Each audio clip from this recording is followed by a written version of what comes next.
Hey guys, it's Hillary and it is Wednesday at 10:30 here in LA. So it is time to get a little teacher space, which I've been doing since we shut down. And today I'm so excited because I've had this happen a lot with people that come through the teacher training and also clients talking about the strap. Either on the Cadillac or here on the mat. And why would we need that? Because that's showing weakness. Like, oh, that just makes it easier and I don't need that. I don't need that strap. But the reality is the strap is there, and Joseph Pilates said, if you have a strap, use it. And it's your tool, it's your feedback, it's like your spring. It gives you something to connect with and engage and work. It's not anything to cheat or make it easy, because if you really think about it, you're gonna feel so much more. So I just kind of wanted to go through a couple exercises in regards to the strap. So just on the mat. But if you think about it, you can take that verbiage, that cue of the strap, and you can spread it all over the work. You can say, remember when you were on the mat, remember when your foot was in that strap and you were pulling. I use it a lot, and we'll get to that. Just in footwork on the reformer, when you have them on the Cadillac. So let's just kind of talk about the first one that you're gonna actually use it for, which would be roll up. So you know when people get into the roll up, and I don't know if I'm set up, my head's gonna get cut off. Let's move me down a little bit for you guys. When your client is doing roll up and their legs fling up or they get stuck and they can't get up, this is kind of that action that you can cue here. My head may get cut off, but you want to get to where, if you have a strap, and if you don't have a strap, then, well, I don't know how this will work right out of the gate, because probably no touching when we get back into our studios, but you can have them just visualize that they're pulling at something. And if you don't have a strap and things get back to normal, you can kind of use your hands as a strap. But you want the strap to be as if they're gonna break it. Like, it's so tight that they're gonna have an indentation when they come out of it.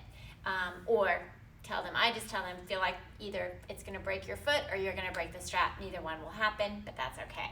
So when you use this strap and you lie down and you're pulling at it, when they go to roll up and they reach back, and when they get to that spot, that spot where it's like, ugh, then that's when you get that connection with your strap to feel what needs to happen. And they have that pull of the strap to pull into, to really connect where they need to feel. Where when they're just kind of here and they're coming up, it's really easy to say use your legs, but it's kind of like they get stuck and they kind of power through. So with that strap, it's giving them like a spring to really feel how that whole activation in the front line has to work. And I think that's what a lot of people miss with the roll up, is sometimes it's not about a weakness, it's not about a tightness, which a lot of times it is, right? A tightness. But getting that full body connection and using that strap to pull into, to really be able, and you can feel everything deeper and more connected. So then when you get into things like on the Cadillac with the rollback bar, and their feet are against that tower there, of really feeling like they're reaching and kind of pulling, so they get that connection of the legs instead of just kind of dangling and rolling back. So the other one, because I want to look at 3 here, is your one leg circle.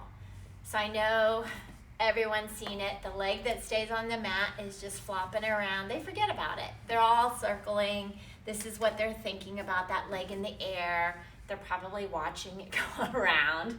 But it's really that leg that's on the floor is the one I cue the most, because that's the one that's keeping everything engaged and working, and then finding the range that this leg can do. So again, you want to have that strap on to where it's taut and they're pulling at it. So it's not loose, they're really pulling at it, and the leg is up, arms are here. So what happens is, as they take this leg across, if they focus on pulling into that strap and not letting the leg just flop around, that's really a good cue for you to be at. Instead of how, just circling your leg, it's about that leg pulling at that strap. And oh my gosh, it changes not only their range of their circle, but that whole connection all the way up that side. And it's really, for me, more about that leg that's on the ground. So then even if you get back into the Cadillac or wherever you are, is especially you can even kind of cue into it with different things like the one leg stretch and really reaching and pulling and feeling that length and connection. So those are really good ones to kind of get them to understand what's working. It's like your spring. It's giving them some, oh, that's what it's supposed to feel like. That's what it is. And then you have your, for most people, nemesis neck pull. So I find for neck pull, it's really hard without a strap because you don't have that feedback.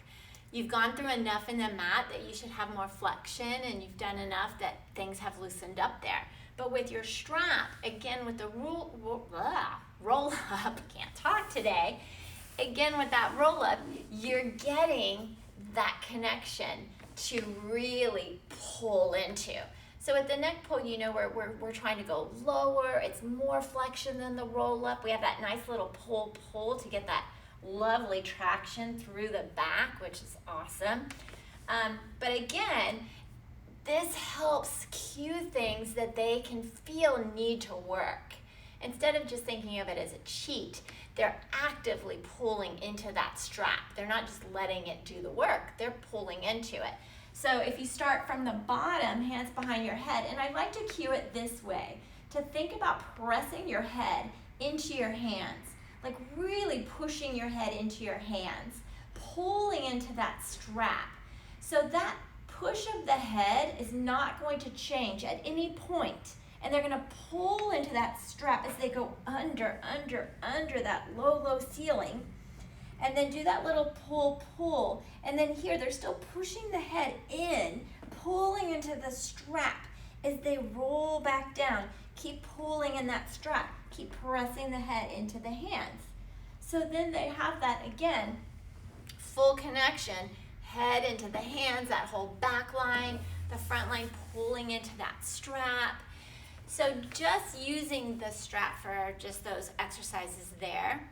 Think about when you get on, let's just say footwork on the reformer. So with footwork, they're just on the foot bar, right? But if you get to the point, think about the heels on.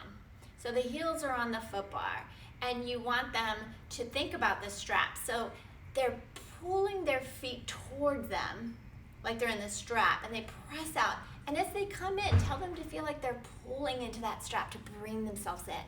So again, it's giving them kind of these feelings in their body that then when they don't have it, you can cue it. They know what it feels like, and they can search for that and explore that in the other work. Same thing like I talked about with the roll bar and thinking of the strap and reaching the legs and kind of keeping that connection. Because with the strap, you can feel how the heels are, kind of flexing, right? They're reaching because you're pulling into that strap. So it's the same thing when they've got their heels connected to the bar, the push through round back and flat back. When people go back and then they try to push that bar through, and they're thinking about, my abs have to work, my abs, but those legs have to fire. So they got to keep thinking about that strap and flexing and pressing into that. So it's just a really good thing for them to feel, to connect with. It's not a cheat, doesn't mean they're weak. My clients know it makes them work harder. They feel it deeper. They know it's just like, adding the springs on for the arms or adding the springs to your legs. This is just this little strap of a spring. So anyway, I hope that answers. I had quite a few talking about that because I've made comments on my mat classes when I teach from home that I don't have a strap and just visualize. So they're like, well, why would you want a strap? But I think if you can get one with a strap, go for it. All the Cadillacs come, Balance Body, all of them come with a strap that you can either wrap around. The Grotz has it at the end. So you can always do your mat up on the Cadillac and use that strap, and really explore it for yourself when you can. See how it feels. But anyway, that was today's Teacher Space, is the strap. And as you can tell, I'm loving to chat because I'm so ready to get back to teaching. Anyway, so if I don't see you in any of my classes this week, have a wonderful week. I'm super excited because my teacher training's getting back. We're doing it virtual for a bit, so I'm all excited about that. I'm gonna work on that today. But anyway, I'm gonna hang in my space a little bit and head back. So have a wonderful, wonderful day. All right, bye guys.